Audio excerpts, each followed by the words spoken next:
en otros países que, digamos, estamos muy preparados por ahí en los centros y cuando vas hacia el interior no es tanta la preparación, ¿no? Entonces Sí, ahí se complica, ¿no? Entonces vamos paso por paso, ¿no? sí, exactamente. Hemos tenido una muy buena, digamos, recepción de este tema. Y te comento un poco, antes de comenzar, un poco del preámbulo de esta reunión virtual que tenemos, de esta tertulia preventiva. Tú sabes que siempre he estado trabajando en tema de prevención y creo que el mundo necesita la prevención que sea esta reforzada con mucha mayor, digamos, amplitud. Y quién mejor que los expertos en seguridad y salud que siempre han habido en las empresas de clase mundial, lo hablen, ¿no? Lo mencionen, estemos en palestra, estemos exponiendo también los puntos de vista, porque no solamente un grupo de personas pueden liderar y el resto acatar. La idea es que entre todos salgamos de esta situación complicada y a raíz de eso eh, comencé a pensar, bueno, hagamos estas tertulias que no sean tan estructuradas, que sean fluidas, amenas, que sean una forma de compartir experiencias y ver cómo a través de todo ese aprendizaje que hemos logrado tener a lo largo de los años podemos de repente tomar ideas, iniciativas e implementarlas, ¿no? Porque ahora Claro. la tecnología nos ayuda mucho, que eso es importante, y y lo importante es el compartir las experiencias, ¿no? Eso es, así que tú eres mi segundo invitado, yo estoy muy contenta de tenerte aquí. Y yo creo que ya comenzamos, son 11 de la noche acá. Tú sabes que yo estoy en España y En España, sí, claro. estamos con una diferencia horaria. Y quiero darte la bienvenida antes que nada, me voy a presentar. Mi nombre es Carmen Espinosa, eh, como les mencioné, eh, tenía esa inquietud, esa idea de crear estos canales de información, de divulgación, y lo denominé Prevention Zoom. Yo soy directora de una revista que es Prevencia, asimismo presido en Perú lo que es la Asociación Peruana de Seguridad, Salud, Medio Ambiente, y bueno, tengo empresas que trabajan el tema de seguridad y salud para Perú, para Chile, ¿no? Eh, He trabajado en todo este tema de seguridad desde hace buen tiempo y he trabajado también para organismos internacionales, para el gobierno, apoyando en asesorías y en empresas. A raíz de eso conocí en una de estas, digamos, experiencias que te lleva en la vida, lo conocí a Juan en el proyecto Techín, en Perú. Sí. Así que desde ahí hemos forjado una muy buena relación profesional y de amistad que, digamos, traspasa fronteras, ¿no? Y en mi primera reunión que tuve el día lunes, invité a un gran profesional que fue Peter Sharp, especialista en temas de gobernanza, en temas de políticas públicas, en temas de transparencia y gobierno abierto. Y mi siguiente invitado es Juan Carlos Páez. Como les mencioné, él está en proyectos que están asociados a la industria del gas, a la industria de la construcción, a la industria de todo lo que es el relacionado al tema de forjar, de desarrollar proyectos de innovación que están relacionados a minería, construcción, gas, petróleo, ¿no? Y es un ciudadano argentino, mi esposo es argentino, así que por ahí conozco la cultura argentina, he vivido en Argentina también, un hermoso país. Y bueno, esperemos que esta plática pues sea distendida, relajada, pero también productiva y que todos de aquí llevemos un poco de aprendizaje, ¿no?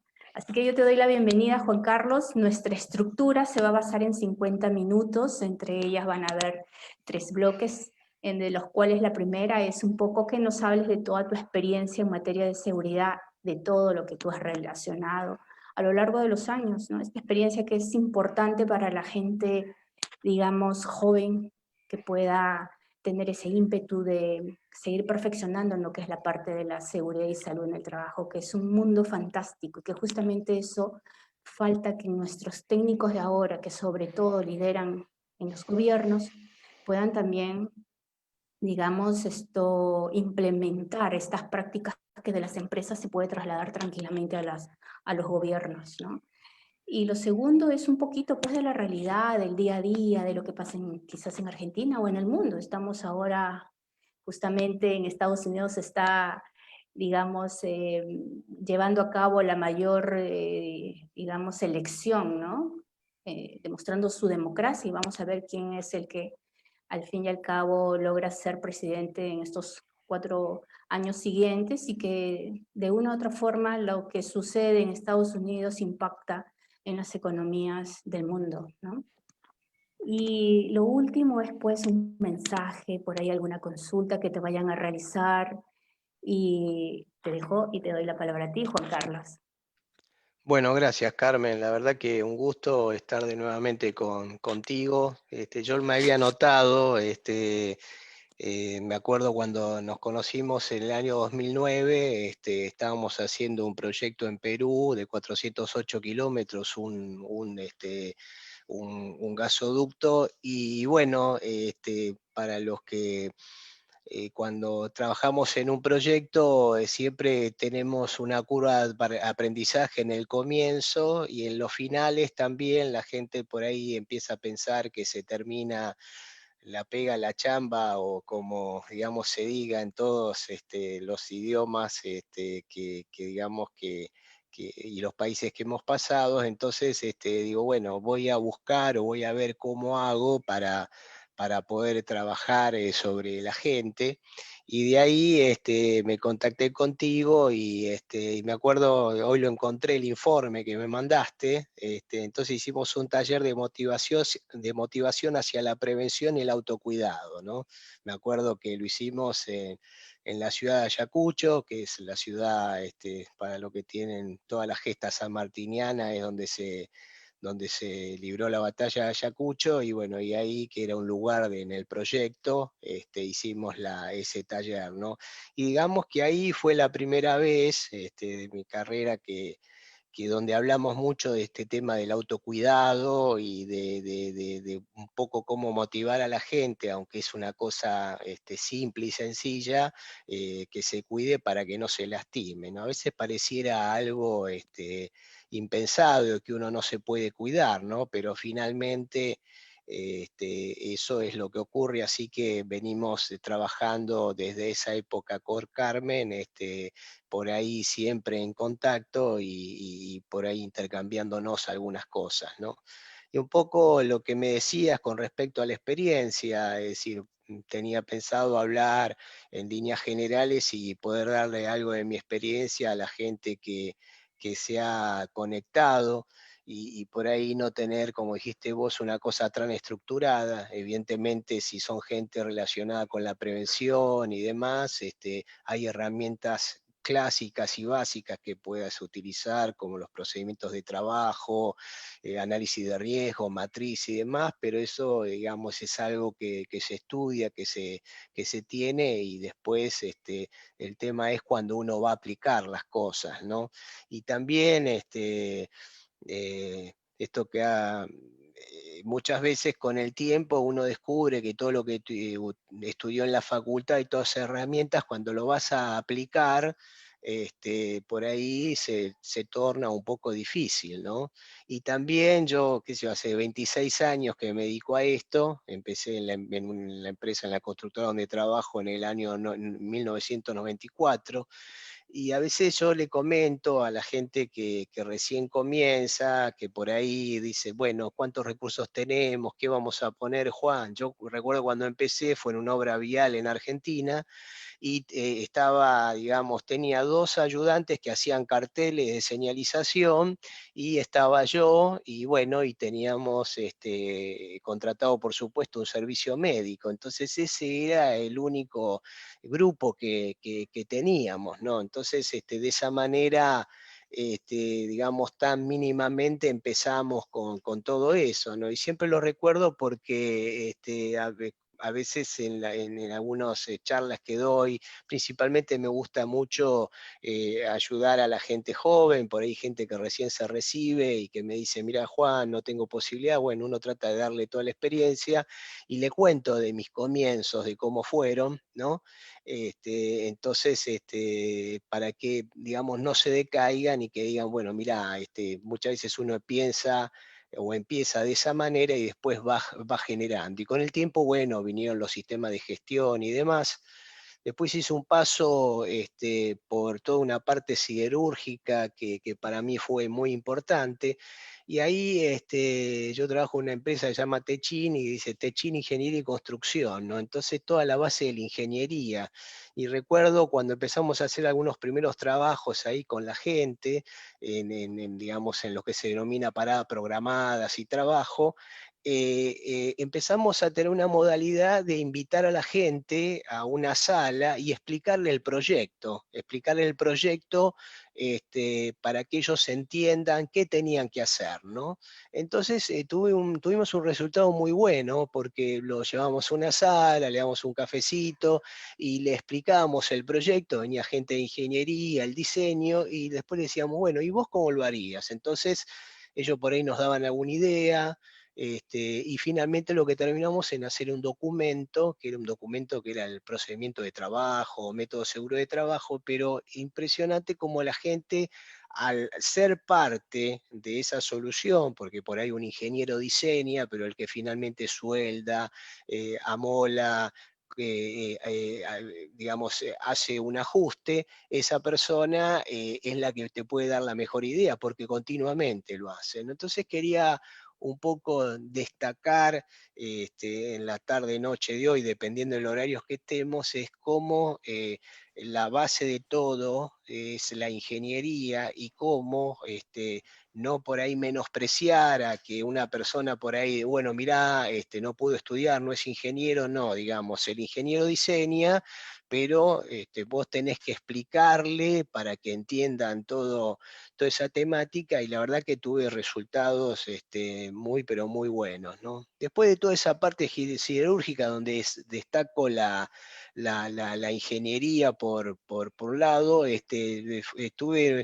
tuve, digamos, una planta, trabajamos en una planta de metanol en el sur de Argentina, en Neuquén, y hicimos un gran trabajo, pero justo cuando estábamos por ponerla en marcha, tuvimos un incendio, ¿no? Un incendio por una situación que ocurrió, entonces también en siempre estar motivados y estar preparados a no frustrarnos, ¿no? Y me acuerdo que en ese grupo tuvimos que trabajar nuevamente para rehacer una parte de la planta y bueno, en tener la energía necesaria y dar a los grupos de trabajo para que nunca decaigan, y bueno, y sacamos adelante y fue, digamos, algo, digamos, de éxito, ¿no?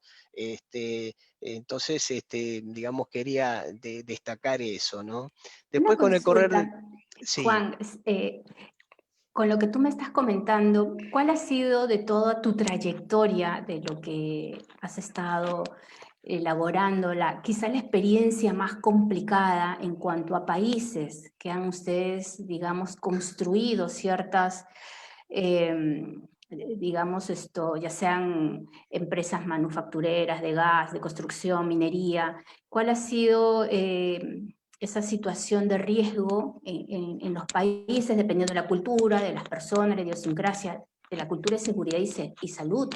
Inclusive porque, digamos, en Perú, te doy un ejemplo, la ley del 29783, que es la ley de seguridad y salud en el trabajo, salió en el 2011, si no más me recuerdo. O sea, es Sí. muy básica, y en otros países ya la cultura de seguridad era más sólida, entonces eso también depende mucho de la actividad en la cual Techin, siendo una empresa enorme, importante, puede implementar y desarrollar un proyecto con éxito, ¿no?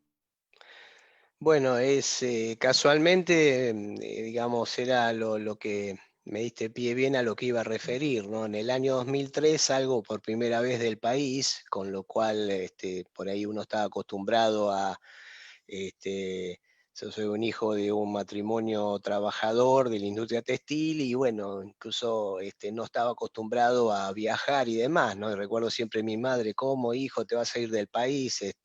Una cosa que parecía extraña, ¿no? Y bueno, Claro. fuimos a Perú.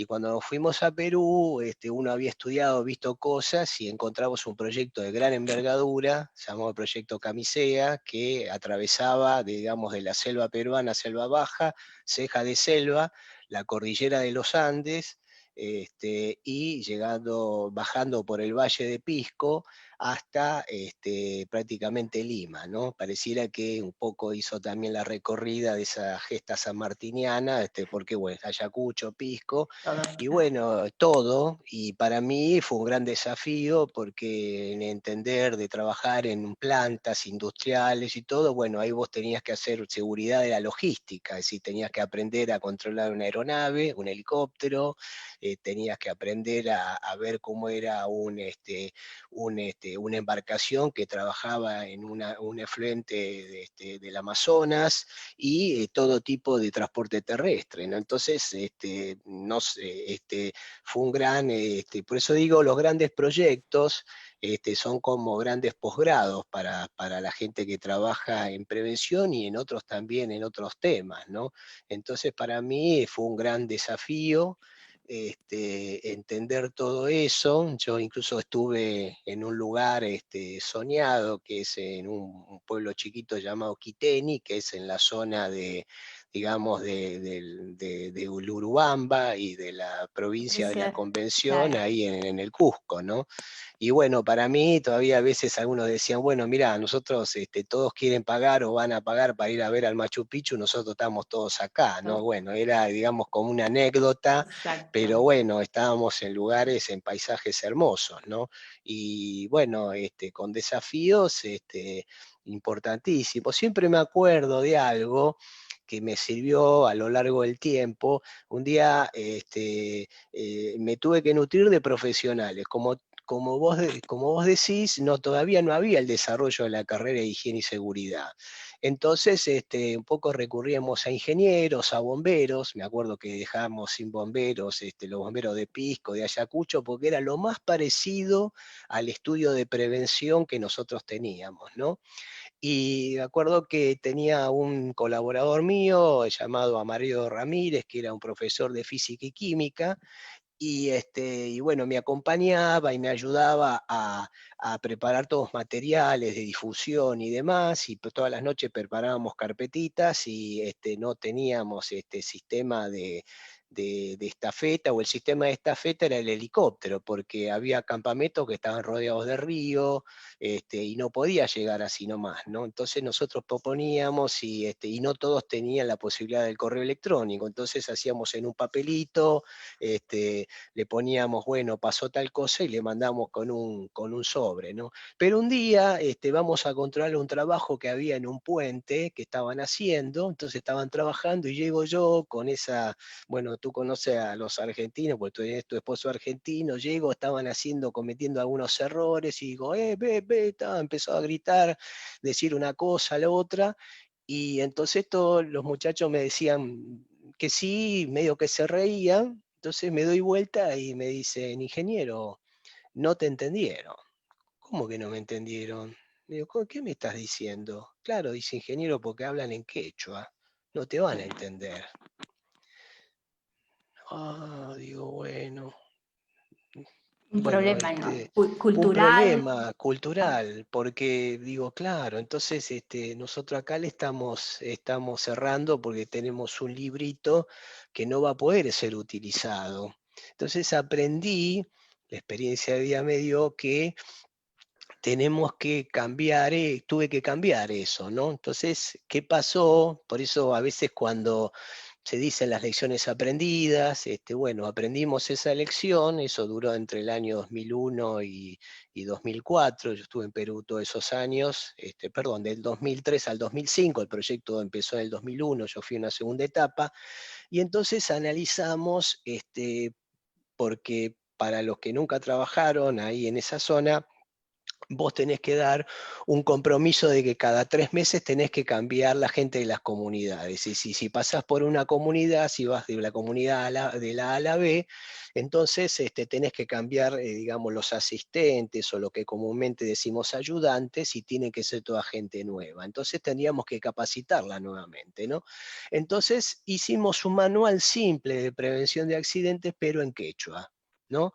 ¿Para qué? Para que la gente lo entendiera, simplemente eran con dibujitos, con las palabras, hicimos Simple, cartelerías en quechua, simple, y exacto. de esa manera la curva de accidentología de toda esa gente, de todo el grupo ese de comunidades bajó rotundamente. Era una cosa que nos había quedado pendiente y la aplicamos, ¿no? Entonces a veces el tema fundamental de comunicación, cómo comunicas a la gente, nunca tenés que asumir que la gente te entienda, y lo tenés que hacer en esta forma directa, ¿no? Entonces fuimos una. Y también otra cosa, ¿quién la transmite, no? Claro. Porque, bueno, digo, ¿quién la va a transmitir? Entonces encontramos a una persona, me acuerdo, llamada Juanita, que servía café con nosotros y que era de la comunidad. Entonces, viste, no íbamos a poner un rubio de ojos celestes, no lo teníamos tampoco, para explicarle a la gente de la comunidad cómo era, ¿no? O un viejo barbudo como yo, pues no iban a entender, porque digo, no tenemos la forma, o yo no iba a hablar en quechua. Entonces, bueno, encontramos una persona quechua parlante, le explicamos, y bueno, fue una experiencia de vida para mí fabulosa, que la repetimos en Bolivia, pero haciendo un manual en guaraní, cuando fuimos a trabajar a Bolivia. Entonces, esas son dos conclusiones hermosas que he sacado y lo expreso en mi vida profesional, de poder llegar al detalle de cómo comunicar a la gente, si hay un dialecto, hacerlo así y hacerlo simple para que lo entiendan, ¿no? Mira, Entonces, acabas de dar un ejemplo extraordinario, porque el caso del autocuidado, ¿no? De que nosotros tenemos que enfocar el lenguaje de la comunicación, sobre todo de la prevención, parte en cómo encontramos los recursos, pero también cómo nos dirigimos a las personas a quien nosotros queremos modificar un cierto comportamiento, y también que en ellos se den cuenta que en ellos está la solución para poder prevenir el riesgo. En ellos, ¿no es cierto? Es el propio sí. autocuidado, porque si nosotros no forjamos esta principal idea, vamos a estar toda la vida detrás de ellos. Y eso quizás, si yo lo traigo al escenario actual de lo que estamos, por ejemplo, nosotros aquí en Europa estamos en la mayoría de los países en lockdown. Justamente hoy en Inglaterra ha comenzado ya el lockdown, o sea, el confinamiento por un mes, con limitaciones en las cuales también uno se pone a preguntar, uno que conoce, por ejemplo, el tema de prevención, te pones a preguntar de realmente la mascarilla que usamos, porque si uno se da cuenta en los países, las empresas tienen un control de mascarillas para el tipo de riesgo al cual se expone el trabajador. Pero en nuestros países, la mascarilla es usada por todos sin importar si esta viene certificada o no, o si hay una exposición importante a un riesgo en el cual todos unísonos usamos lo mismo y no sabemos si realmente protege o no, si realmente, por ejemplo, en el horario de la noche en que se cierra y se bloquea y no puede salir porque hay una alerta de emergencia, realmente el virus se va a controlar. O sea, nos llama la reflexión a los que trabajamos en seguridad, sí, estas cosas tan simples como lo que tú acabas de manifestar, de cómo lograr llegar el mensaje para que la persona pueda generar ese autocuidado, están los gobiernos implementándolo, porque es como que, si lo llevamos a un nivel pequeño, es como que nosotros estamos detrás de una persona para obligarles a que se protejan, y si no lo haces, yo te cierro la puerta y no sales de tu casa, y yo te encierro y tú vas a teletrabajar, y no nos dejan cumplir una esencia fundamental que tiene el ser humano, que es la libertad, ¿no? Es un tema, sí, digamos, que me llama a la reflexión, porque es ahora en que debemos nosotros de convocar gente que conozca esta realidad de la seguridad y salud, que es lo que se necesita en estos momentos, que con experiencias prácticas, como en el caso que acabas de mencionar, introducirnos en un lenguaje, por ejemplo, en una comunidad que no entienden determinadas prácticas de riesgo, porque han estado acostumbrados quizás toda su vida a convivir con eso, o no han tenido la capacidad de poder que alguien le diga que se tiene que cuidar, ¿no? O aprender a que ellos tienen que valorar todo lo que son ellos, a la esencia de la persona humana. Y ahora es como que retrocedimos. Todo el aprendizaje que hemos logrado a lo largo de los años generar con el tema del comportamiento, la parte humana, con la psicología, con la parte de la seguridad y la salud, con el tema de una buena comunicación, con el tema de no infringir lo más preciado que tiene el ser humano, que son nuestras libertades, ¿no? Y que eso está en juego ahorita. Y que uno lo ve a un nivel más macro y dices, oye, esto parece que puede ser irreal. ¿Tú qué opinas ahí? ¿Qué opinas respecto a eso? Hay varias aristas, ¿no? El otro día hablando con alguien que está también participando del foro, estuvimos charlando con respecto yo pensaba, digo, tenemos que volver a lo esencial y realmente, o si no, lo esencial nunca lo tuvimos que dejar de lado, ¿no? Entonces, pero hay que seguir haciéndolo, porque me explico, en general en la industria la gente no está acostumbrada a usar mascarilla, a no ser los soldadores que usan para humo de soldadura, o si vos estás expuesto a cualquier agente que vos podés usar ese elemento, la N95 o Claro. algún elemento, digamos, de esa característica, la tenés que usar siempre, ¿no? Y dependiendo de la distancia donde estés, si tenés que cortar esa distancia de 2 metros, también una máscara facial, ¿no? Entonces, vos imaginate yendo, no sé, a la verdulería a hacer una compra, ponerte todo eso, seguramente que el verdulero te va a vender el tomate podrido, etcétera, etcétera, porque no vas a entender bien o vas a tener una limitación para llegar a ver, ¿no? Entonces también en lo esencial, que nunca lo tenemos que dejar de lado, tenemos que entender que la gente tiene que acostumbrarse y todos nosotros a usar todos esos elementos y que tiene que haber una curva de aprendizaje de todo esto, ¿no? Es decir, yo no sé si por ahí, por cuidarnos del COVID, por ahí nos olvidamos algunos elementos preventivos y hay accidentes de otro tipo o accidentes que no ocurrían y de golpe están pasando, ¿no? El otro día hablando con colegas me decía que estaba por ahí ocurriendo eso, ¿no? Que bueno, mucho para la pandemia, pero por ahí elementos esenciales que tenés que hacer para controlar los accidentes se quedan de lado. Entonces es un elemento más. Cuando vos decías, cuando vos Exactamente. tenés que trabajar en la selva peruana, bueno, vos tenés que, aparte de hacer todos los trabajos, tenés que ubicarte, tenés que darte una serie de vacunas. Me acuerdo la primera vez que fui, tuve como 20 vacunas. Tenés que trabajar y ver si hay, digamos, reptiles. Me acuerdo que no podíamos ir a jugar al fútbol, poner un pantalón corto, porque podías tener, te puede picar un mosquito y tener la malaria. Bueno, a pesar de, tenés que entender, entonces tenés que tener toda esa serie de elementos y que no tienen que ser perdidos y explicar claramente a la gente cómo usar una mascarilla, cómo te tenés que higienizar, cómo tenés que lavarte las manos, que no podés estar digamos, en un vehículo varias personas. Entonces, toda esa serie de procedimientos que hasta que no esté la vacuna o digamos que se va a tener que seguir respetando, ¿no?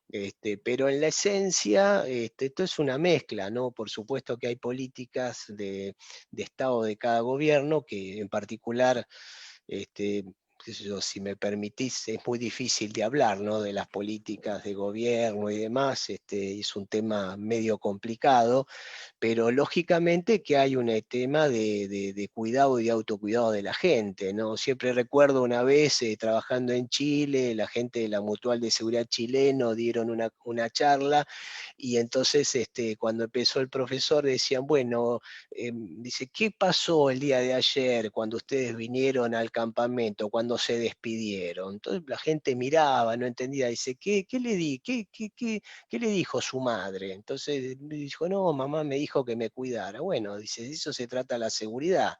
Sí, podemos tener un montón de sistemas y todo, pero la esencia es eso que te dice tu mamá, cuídate hijo. ¿Qué mejor o qué mejor señal de amor que esa? Entonces a veces la gente por ahí se olvida de eso, ¿no? Yo en algunas reuniones yo tomé mucho de Brasil, de esas reuniones masivas, charlas gerenciales donde hacíamos sistemas digamos, de entrega de premios motivacionales, y bueno, y entonces siempre hablábamos arriba ahí de un escenario mencionando cosas, y por ahí a la gente le tenés que llegar con historias de vida, y recuerdo siempre esa historia digamos, de lo que dice que te dice tu madre, que es lo esencial, ¿no? Entonces en lo básico es donde la gente se tiene que cuidar, ¿no? Y bueno, y todo eso lo tenemos que hacer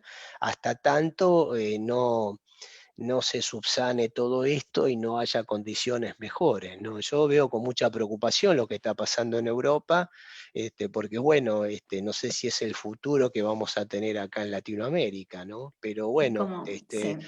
tenemos que seguir y volver también a las bases con todo esto, ¿no? Y tener una parte de autocuidado, como dices tú, ¿no? Y comparto contigo esta disyuntiva que se nos presenta porque quizás en una anterior oportunidad, en otro escenario, uno podía planificar y ver proyecciones en las cuales siempre estaba enmarcado en crecimiento, ya sea personal, profesional, y también en la unidad, ¿no? En la unidad en la cual nos permitía a nosotros, por más que había distancia, estar juntos. Sí, Que la esencia de una sociedad se basa en la familia. Y si uno destructura esta familia, ese valor, ¿no?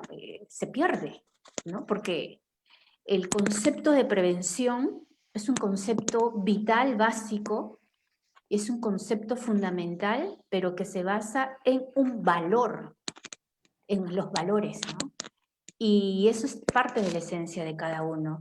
Y nosotros cuando hablamos de la seguridad y salud, de las realidades que tienen las empresas maduras, que tienen un sistema de gestión impresionante, y que luego llegamos a esta realidad en la cual ves que los gobiernos, por más que tienen ministerios, por más que tienen especialistas o asesores, retroceden en puntos que uno ya había avanzado, porque acá no se trata solamente de generar planes o políticas, sino también se trata de pensar en la vida humana, de lo que nos está pasando y nos está sucediendo. Y cómo es que aún un virus importante puede haber generado todo este cierre a nivel mundial y donde nos quedamos los que somos expertos en seguridad y salud, que ese es un tema importante para poder uno también ponerlo en una concertación, en un manifiesto, en una forma en la cual los gobernantes se den cuenta de que cada profesional con su especialidad contribuye a que los países puedan combatir entre todos esta situación y no sufrir, digamos, no solamente destrozos económicos, sino lo peor, el peor escenario son los destrozos de la vida humana por problemas de salud mental, por problemas de estructuración de la familia, por problemas de lo que justamente mencionaste hace un momento, dejar de lado las otras enfermedades subyacentes que están presentes, latentes, y que no se le ha dado esa debida prioridad y que pasan a un segundo plano, y que quizás un tema importante, ¿no? Que la transparencia que debe de manifestarse entre todos los que trabajan en este tema, debe ser un valor importante y sobre todo tener una información que sea una información real, verdadera, que tú sientas y percibas que la información que estás recibiendo es una información que te va a servir para tomar decisiones. Yo te doy un ejemplo. Aquí mi hija, por ejemplo, ella estudia, va al colegio, pero ella va con obligado la mascarilla, ¿no? Ella está desde septiembre, que iniciaron las clases aquí en España, usando la mascarilla. Y la mascarilla prácticamente es de la nariz para abajo, o sea, la nariz la dejas abierta porque los niños no soportan. ¿Ya? ¿Cómo vas a estar de las 8:30 de la mañana que sale hasta las 5 de la tarde en que regresa? Entonces todos los niños están así, entonces ya se acostumbraron. ¿Qué te protege? No protege nada. O sea, si efectivamente este virus fuera tan mortal, ya mi hija hubiera estado contagiada hace un buen tiempo. O sea, es como que uno se pone a pensar y dice realmente cuál es el propósito, ¿no? Entonces voy por ahí con las demás mamás, intercambiamos comentarios. Sí, pues si lo tienen acá.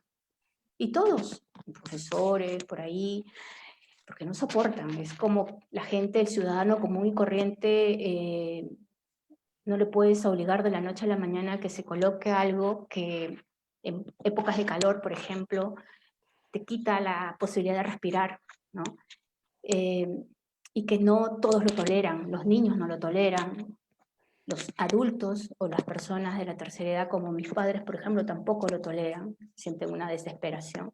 Entonces, esas cuestiones, ¿no? De tener especialistas de seguridad y salud que midan científicamente, que evalúen estadísticamente, científicamente, valoren esta, digamos, decisiones, y eso pues uno, con los expertos uno lo puede realizar, y ver cómo realmente se puede demostrar si eso efectivamente es una barrera preventiva o qué tipo de barrera es, ¿no?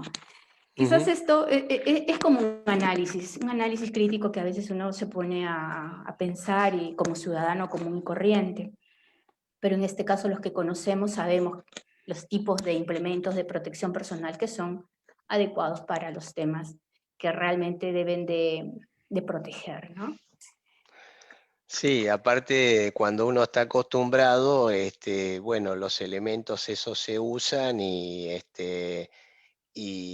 bueno, y sabés que lo tenés que usar, porque si no podés tener un problema mayor. Es decir, Exacto. recuerdo en la selva peruana que la gente que desbrozaba árboles, las camonas, esos árboles muy grandes, tenían que usar, no voy a decir la marca de la ropa, pero una ropa especial, que si la cadena digamos, de la motosierra se caía hacia abajo, tenía un sistema de todo como un elástico que se traba la cadena y no te lastimás en el pie, como también un chaleco.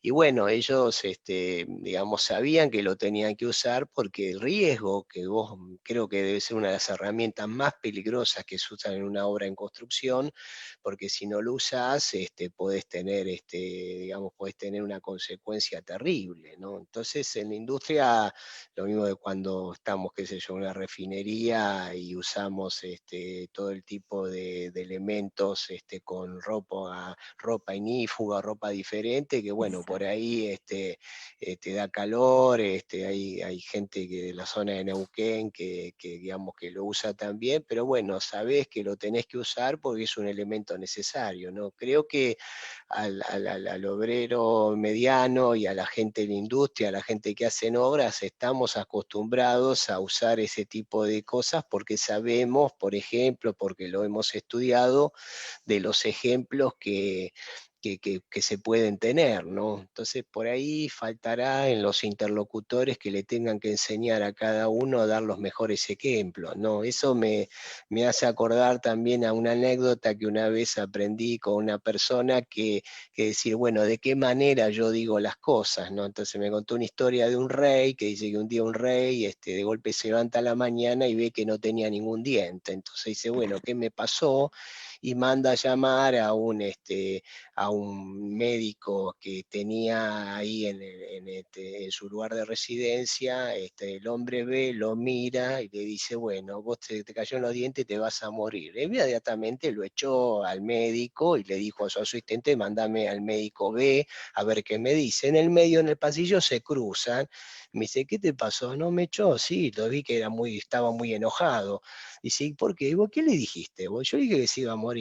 Bueno, está bien, gracias. Entonces, bueno, va el otro segundo médico, lo mira, lo ve y le dice, mire, usted señor va a ser el último que se va a morir de su familia. Ah, dice el rey, gracias, gracias. Entonces, bueno, se va, el otro estaba ahí esperando que lo rete también y le dice, ¿qué le dijiste? Que se iba a morir lo mismo que yo. Sí, pero yo se lo dije en forma diferente. Entonces muchas veces lo que hay que buscar es cómo decirle las cosas a la gente para que lo entienda de una manera y también usarlo. Entonces, bueno, por ahí las sociedades le va a costar, pero tendrán que usar de una manera que sea parte de, ¿no? Yo he visto que también mucha gente de la moda hace barbijos con logos y demás, algunos con el equipo de fútbol, las mujeres me parece que con otras, entonces bueno, habrá que verlo, pero que en realidad en lo poco que se sabe, pues yo finalmente no soy médico, pero bueno, hay elementos que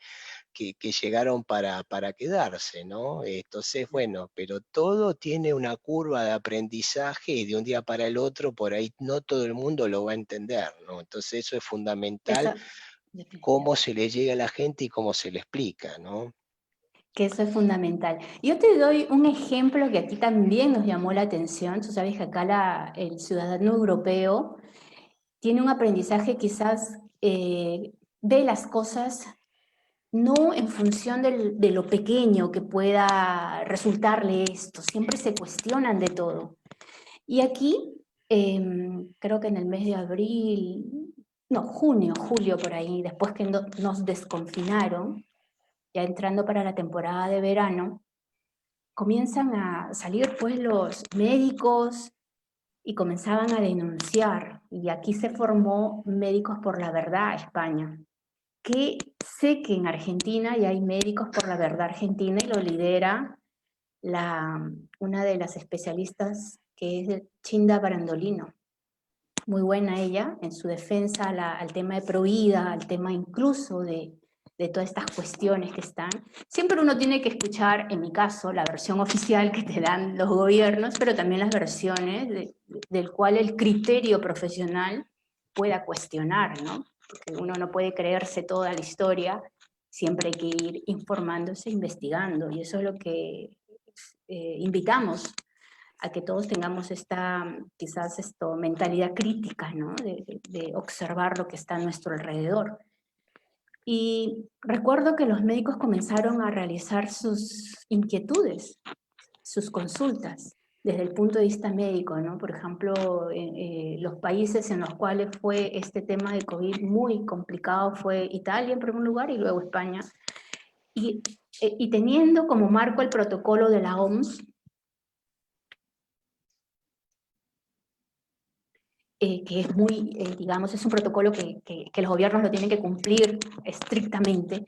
Los médicos de Italia, unos 2 o 3 valerosos médicos comenzaron a realizar autopsias porque al cuerpo le colocaban como un producto en el cual era contaminante, biocontaminante, por lo cual no le podían abrir y realizar las investigaciones. A raíz de eso es que se descubren muchas cosas, ¿no? Y es como que esa ola de crítica, de cuestionamiento, de abrir la mente, de considerar que el tema de seguridad y salud no solamente es algo que se ciñe a un protocolo estricto, que uno siempre tiene que ir mejorándolo, ¿no? Como el tema este de la mejora continua. Y esta de la mejora continua se basa en función de las experiencias que uno va viendo y en Sí, función de sí. esas experiencias mejorarlas, ¿no? Y eso es lo que nosotros necesitamos. Yo creo que se necesita a nivel de los especialistas, no solamente generar la mejora a nivel micro en las empresas, porque ahí hay una realidad importante. Hay gente que está en las organizaciones, pero también regresan a sus casas.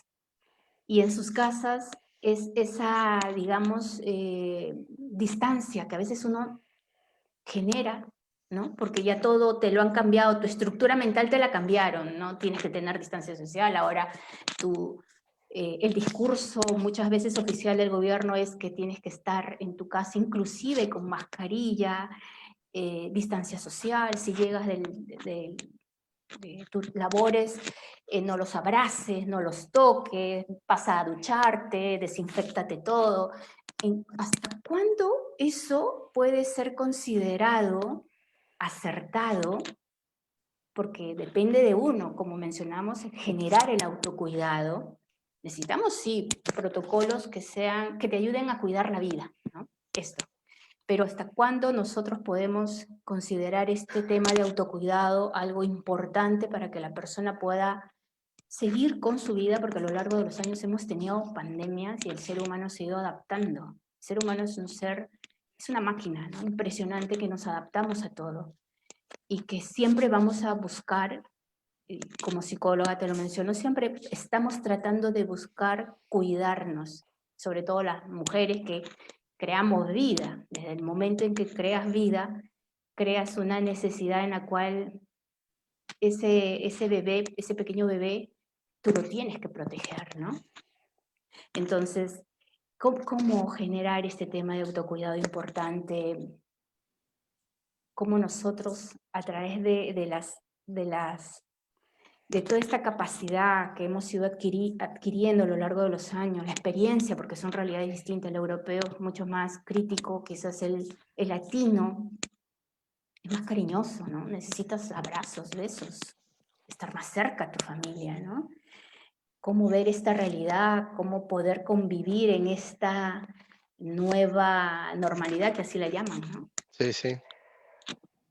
Sí, no, de luego que es difícil y el tema es que por ahí uno no tiene todos los elementos para juzgar frente a qué se está exponiendo, ¿no? Pero por supuesto las reglas mínimas de todo lo que uno tiene que digamos que aprendió y que entendió para poder aplicar, ¿no? Pero bueno, en el rubro industrial hay que darle, digamos, Exacto. todos los elementos y bueno, la persona si no conoce tiene que saber, si no tiene con qué tenés que darle y bueno, y si finalmente después de todo eso, si no quiere, le tenés que explicar, mira, si no estás queriendo es porque podés tener algún problema, ¿no? Y a veces yo creo, mirá, la experiencia mía es que a lo largo del tiempo uno va aprendiendo distintas cosas, ¿no? Y yo, si empecé en el año 94, cuando llegué a un proyecto emblemático acá en Argentina llamado para el yacimiento Vaca Muerta, que se llamó Fortín de Piedra, que tuvo mucha repercusión, donde hicimos un proyecto muy interesante y traté de aplicar algunas cosas que había aprendido con el tiempo. Entonces implementé un concepto, un asistente social, que es algo que había aprendido en Perú. Implementé una psicóloga para que trabaje con la gente y que trabaje en el tema de autocuidado. Había aprendido mucho eso en Brasil, donde todo el grupo de recursos humanos eran todas psicólogas y me enseñaron mucho a entender, hasta unos test que hacía que se llamaban paleográfico, que le sacabas el perfil a cada una de las personas, una nutricionista también para poder enseñar a la gente cómo alimentarse y demás, y una diseñadora gráfica, porque también en todas las vueltas que di, aprendí mucho en Brasil, en Perú, donde los diseños de los carteles, la imagen, cómo comunicarte es fundamental. Entonces, por ahí los ingenieros también podemos armar un PowerPoint, un cartelito, pero para algo hay una persona que estudió. Entonces, todas esas cuatro pilares que no comúnmente por ahí pueden estar en un proyecto, en un grupo de medio ambiente, seguridad y salud, fueron incorporados, pero porque a mí todos me enseñaron y tomé experiencia de todos los países que estuve trabajando y viviendo, que fueron 9, y entonces lo apliqué y realmente no fue muy bien, ¿no? Incluso la gente, yo volví a trabajar a Argentina después de 2005, de 13 años, y entonces me encontré también con otro trabajador, porque estaba acostumbrado a la cultura peruana, chilena, brasilera, etcétera, etcétera, y había perdido de entender la cultura del trabajo o cómo se trabajaba en Argentina, ¿no? Entonces también tuve que yo adaptarme a aprender y vi las necesidades y vi que necesitaba algunos elementos adicionales de lo tradicional o aperturarse, ¿no? Porque creo que uno cuando es ingeniero está acostumbrado a hacer un cuadrado, ¿no? Yo soy ingeniero electromecánico. Cuando trabajás o tenés la experiencia de ingeniería laboral, donde, bueno, se va redondeando un poco y es cada vez más con elementos de psicología y todo. Acá hay varias psicólogas, me van a matar con lo que estoy diciendo, pero finalmente estás tratando de entender la actitud de la gente, ¿no? Entonces, hay muchos elementos que lo tenés que incorporar y realmente pudimos hacer todo eso y nos fue muy bien, ¿no? Excelente. Este, yo creo que estamos en el tramo de las preguntas, ¿no? Sí, Porque si exactamente. no, Yo quisiera, yo de verdad que tú tienes una experiencia enorme porque has estado en diversos países, diversas culturas, diversa idiosincrasia, diversos retos. Y eso lo hace pues esto rico en experiencia, ¿no? Así que yo invito a los que nos están escuchando si le quieren realizar alguna pregunta a Juan Carlos para que él pueda, podamos desarrollar estas consultas aquí. ¿Invitamos a alguien? Mientras hay, voy... Sí, hay preguntas ya escritas, creo, en el a chat. No ver. sé si Hay un comentario de Cintia sí. que ella menciona que yo creo que si uno sabe observar y escuchar, este momento es riquísimo para aprender. No creo que haya un retroceso, todo lo contrario, todos en forma transversal tuvimos que implementar protocolos de seguridad en lo cotidiano, en nuestras casas, en nuestros movimientos y espacios que antes no representaban riesgo. Eso nos permite poner la atención en muchos detalles de la parte del comportamiento. Observamos en el autocuidado. Muy bien, Cintia. Sí, ¿Alguien más? concuerdo. Sí, Concuerdo con que nos va a servir para aprender, ¿no? Aprender nuevas cosas y porque, digamos, lo nuevo en todo esto es cómo entender una pandemia a nivel global, ¿no? Donde, bueno, nos toca a todos por igual, ¿no? Por ahí todos. nosotros, Europa por ahí está más desarrollado que nosotros en muchos temas, pero bueno, esto ha tocado a todos por igual. Entonces, Exactamente. sí, lo tenemos que tomar de esa manera como aprender para dentro del aprendizaje cómo podemos aplicar cosas como para poder mejorar aún, ¿no? Exactamente. ¿Alguien quiere realizar alguna pregunta? Por ahí, Juan, algún mensaje que tú puedas, en unas cortas palabras, desarrollar con el tema de la prevención, algún mensaje final. No, mira, yo primero, bueno, agradecer a todos, a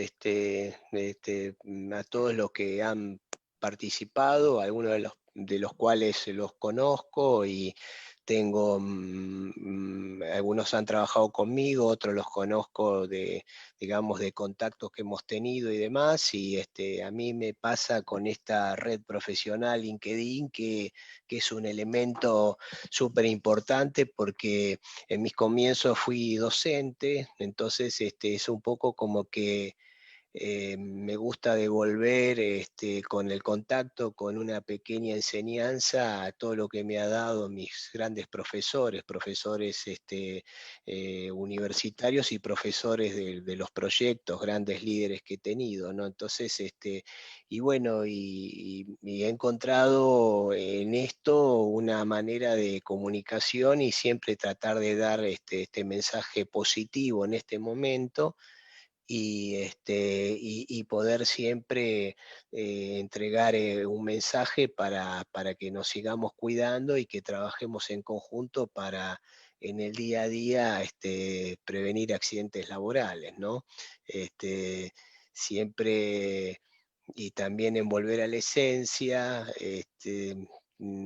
hay un proceso que estuve en México, donde estuve en el 2017 y después regresé en el 2019, ¿no? Entonces, en esta manera de tratar de comunicarme con la gente, cuando llegué en el 2019, el primer día que hicimos una charla general, eh, alguien me dijo, bueno, jefe, pero va a contar sus historias. Entonces yo digo, ¿cómo este hombre después de 2 años se acordó de lo que yo dije, ¿no? Entonces yo le dije, mira, las historias son las mismas, digo, no tengo tanto repertorio de historias, no, igual cuéntelas igual, ¿no? Entonces, ¿cómo poder explicarle? Todos ustedes son profesionales en esto, pero lo importante para cada trabajador, de poder entender cuando se le da un mensaje y a veces humildemente cómo te ven en una guía para poder cuidarse, ¿no? Y finalmente es lo que le dice la madre, es cómo los comprometés, y cuando vos se hace un círculo virtuoso y se comprometen, vos vas a tener buenos resultados, ¿no? Siempre digo, eh, hace muchos años atrás, cuando mi hija era muy pequeña, no sabía expresar lo que era ingeniería laboral, ¿no? Entonces un día le preguntaron, ¿de qué trabaja tu papá? Y dice, bueno, papá trabaja para que la gente no se lastime. Entonces una expresión que dijo Victoria y que es algo muy simple del trabajo que tiene uno, ¿no? Entonces, el mensaje es, sigamos trabajando en la prevención. A veces Sí. por ahí estamos, si alguien se lastima o hay un acto no deseado, por ahí uno se siente mal, pero bueno, no decaer, que siempre lo bueno de trabajar con la gente, que siempre te van a sorprender y siempre vas a tener algo grato y te van a traer un pequeño recuerdo, te van a decir, mire, me puede dar ese manual que usted tiene. Entonces, muchas veces otros profesionales, otros colegas que se dedican a otra cosa, por ahí se pierden este concepto de estar en contacto permanentemente con la gente, que para nosotros nos nutrimos de todo eso, ¿no? Entonces, humildemente siempre a disposición y bueno, y agradecido por esta hora que han estado acá y que han sido partícipe de todo esto, ¿no? Así que muchas, pero muchas gracias a todos, ¿no? Gracias a ti, Juan. Justo acá tengo 3 mensajes que han llegado, tanto de Jaime Pérez, te las voy a leer porque son de verdad muy inspiradores. Jaime Pérez menciona que debemos tomar estas medidas como una cultura de seguridad, como se ha hecho en los proyectos. Debe ser una forma cotidiana de vivir y cuidarte y cuidar a los tuyos. Fernando Ariel menciona, muy rico desde el aprendizaje escucharlo a Juan. Mientras más escucho este tipo de líder, más me doy cuenta que no sé. Beatriz Prieto menciona, excelentes las enseñanzas de Juan Páez. Un buen líder no es aquel que te dice qué hacer, sino aquel que te acompaña a hacerlo. Gracias por compartir este tiempo. Y bueno, todos están agradeciendo, te agradecen, Juan, de verdad yo te agradezco por este tiempo, por este aprendizaje que desde el punto de vista de los expertos en seguridad y salud nos mandan un mensaje de aliento, de que también deben de tomarnos en cuenta en proyectos que no solamente abarque temas de empresa, sino también temas de nación. Tenemos tanto que dar, tienes tanto que dar, porque es una persona que ha estado a lo largo de toda su vida enseñando con temas simples, creando una cultura de seguridad y ayudando a que las personas, como dijo, como mencionó tu hija, ¿no? Que no se lastime, que es básico, ¿no? La vida para cada uno de nosotros es tan importante y a veces sentimos que mientras más desarrollamos tecnología, más avanzamos en años y en tiempo, más nos descuidamos de esta verdadera interacción, que es la relación humana, Sí. que ¿no? Nos sentimos así, o sea, tenemos todo muy bien, pero lejos de esa interacción humana que es vital para poder lograr a alguien llegar a su conciencia y decirle, yo te quiero y porque te quiero te cuido. Porque justo yo creo que los mensajes que debemos de generar para inspirar a las personas a que puedan sobrellevar esta pandemia, tienen que ser mensajes esperanzadores, de líderes que puedan generar con su ejemplo ese cambio que las personas necesitan, porque los problemas que no sabes cuándo puede acabar, generan desesperanza, ¿no? Terror, Seguro. miedo. Sí, sí, sí. Pero todo eso yo creo que, digamos, necesitamos pues justamente personas que puedan inspirar, y en este caso tú has inspirado a muchos. Este mensaje va a salir en nuestras redes y lo vamos a compartir para que también otros puedan ver lo que Juan nos acaba de mencionar. Muchas gracias, Juan. Gracias a todos ustedes, un fuerte abrazo a la distancia y gracias por su tiempo. Gracias por todo, No, cuídense gracias. mucho, un Gracias a ti. abrazo a todos. A todos, a Chao, todos. chao, chao, chao. Gracias. Chao.